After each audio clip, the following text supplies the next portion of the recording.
Hi అండి, నేను మీ సాటి మహిళ. అదండి లాంగ్ వీడియో పెడతానన్నాను కదా. నేను ఆటోలో వెళ్తున్నానండి బస్ స్టాండ్కి. ఒక ఆమె ఎక్కింది, నా పక్కన కూర్చుంది, బాధపడుతుంది. వచ్చి రాని ఏడుపుని ఆపుకోలేక ఇబ్బంది పడుతూ ఉంది. అమ్మా ఏమైందమ్మా అని నేను అడిగాను. అడిగితే మూమాటం లేకుండా ఆ మనసులో బాధ నాకు చెప్పింది. నేను ఒక రిటైర్డ్ ప్రొఫెసరు, నాకు ఒక మెసేజ్ వచ్చింది.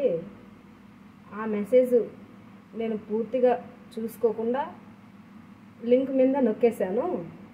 నా అకౌంట్ నుండి 40 లక్షలు వెళ్ళిపోయాయి. నేనేం చేయాలో అర్థం కాకుండా బ్యాంక్ దగ్గరికి వెళ్తున్నానమ్మా, బ్యాంక్ వాళ్ళు కంప్లైంట్ ఇవ్వడానికి అని నాతో చెప్పింది.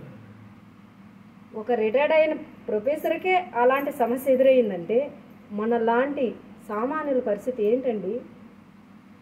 ఎవరు ఎక్కడి నుండి ఏ మెసేజ్ పెడతారో తెలీదు. మన అకౌంట్లో 100 రూపాయలు ఉంటుంది, ఏదో బ్యాంక్ నుండి మెసేజ్ అనేసి మనం నొక్కేస్తే 100 పోతుంది. అప్పుడు ఒక పూట మనం తినే భోజనాన్ని వాళ్ళు లాక్కుంటారు కదా. కాబట్టి మీకు ఏదైనా మెసేజ్ వస్తే ఒక్కటికి 10 సార్లు అబ్జర్వ్ చేసుకోండి. పక్కనుండే వాళ్ళ హెల్ప్ తీసుకోండి. బాగా చదువుకున్న వాళ్ళు ఉంటారు. ఆమె కూడా బాగానే చదువుకునింది. ఒక ప్రొఫెసర్ అంటే ఎంత చదువుకుంటుంది.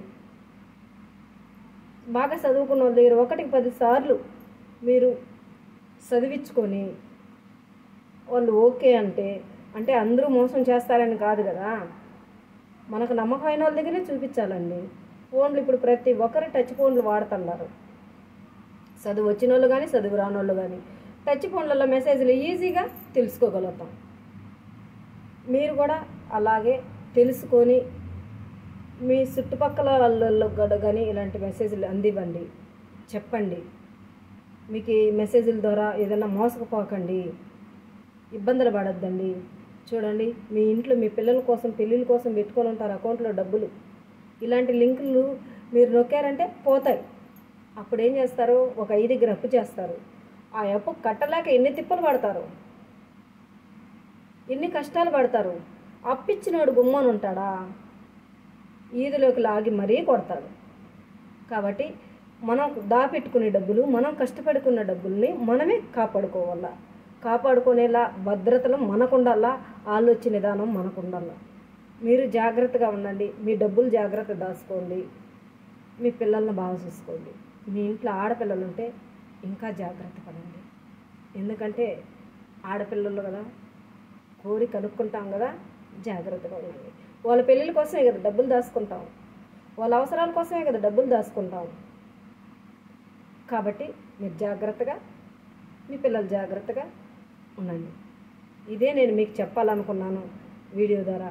దయచేసి అందరూ చూసి ఇక్కడ లైకు కామెంటు నేను కోరుకోవట్లేదండి. సాటి మహిళని, ఇంకో సాటి మహిళ ఇలాంటి మెసేజ్లకు బలి అవ్వకుండా ఉండడం కోసం నేను 4 చెప్పాలనుకున్నా. అందరూ నా ఫ్రెండ్స్ కాబట్టి అర్థం చేసుకుంటారు, అలాగే ఉంటారు అని నేను భావిస్తున్నాను. బాయ్ అండి.